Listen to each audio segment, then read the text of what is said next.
BBC Hooniverse.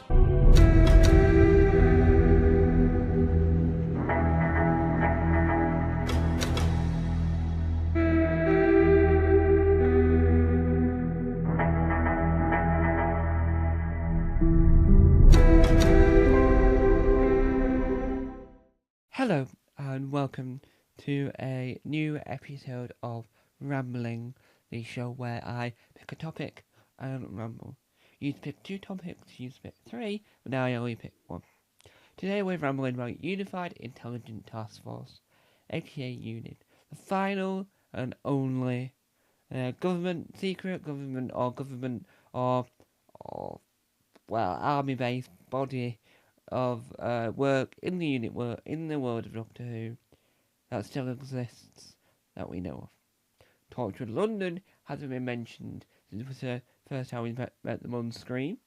So in Big Finish Doctor Who, yes, we have heard Torchwood London many times. In TV Who, we haven't heard of the Cardiff branch in a while either.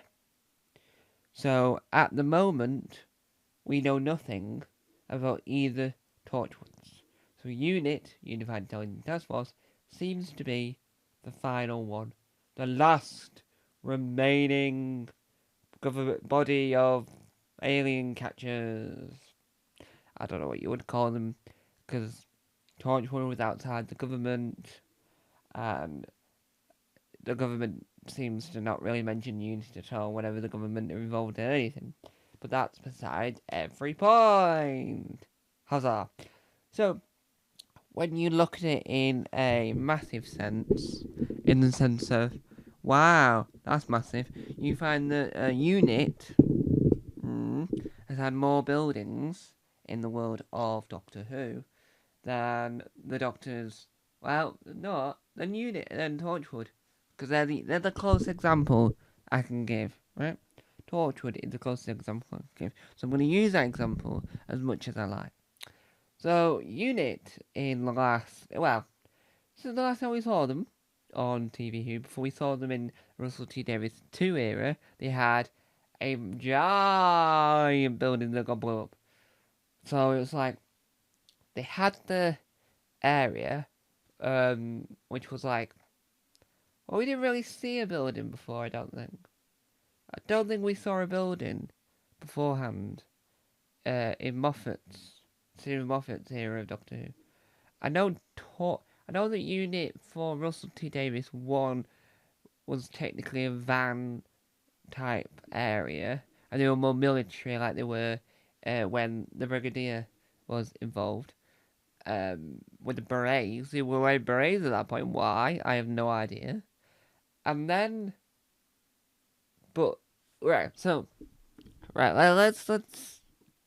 talk about this. So, Downtime, which is a fan-made Doctor Who adjacent product made by Real Time Pictures, and then turned into a novelization by Virgin Adventure.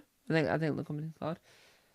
Now, what we have forgotten here, right, and which we might forget again, is that in that story, which I'm going to call canon for now because it joins in with what I'm saying, is that Kate Lethbridge-Stewart, Brigadier's daughter, was introduced. Not played by the same actor, but introduced.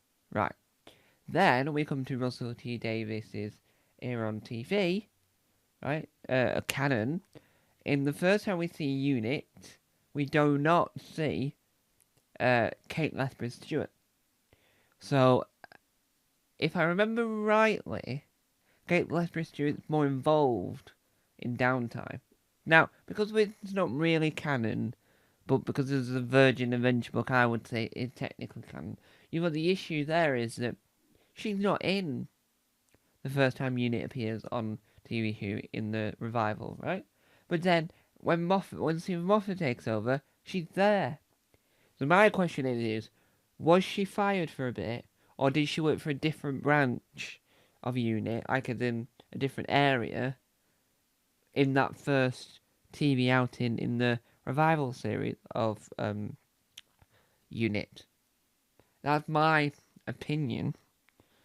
That's my theory, is that she might have not been there in that moment and not dealt with that incident, but then became in charge of Unit later on when Stephen Moffat took over to write for the world of TV Who, and then obviously now Kate Reid Stewart is in charge.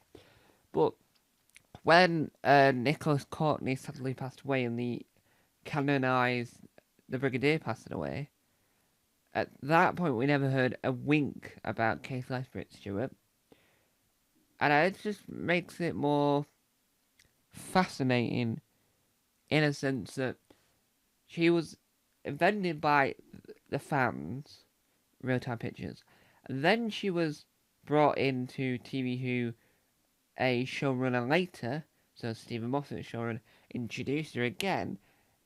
If we were canonising Downtime, it would have made no sense why she's not in the first episode of the revival series that Unit are involved in.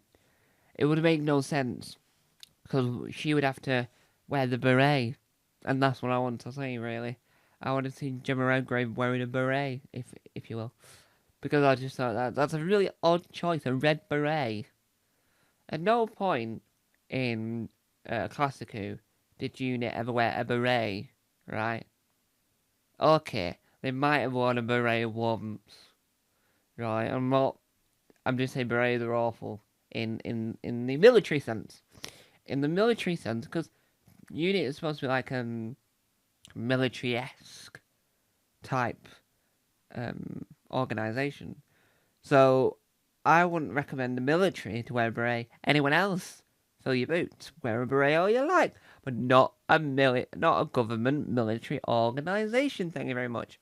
I don't think the Brigadier would have been best pleased at the idea of a beret. But bearing in mind, when he appeared in Sarah Jane Adventures, he didn't seem to mind about the beret, but he was half retired, to be fair, so I don't think he really cared about the beret anymore.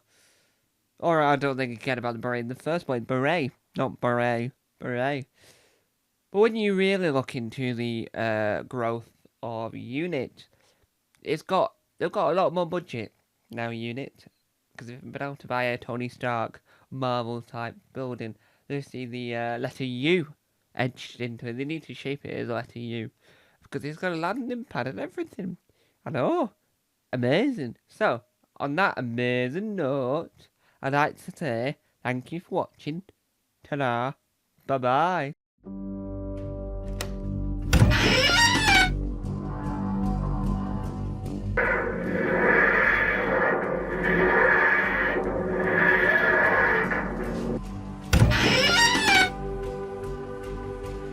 Don't forget to subscribe to the official Tom Mason YouTube channel.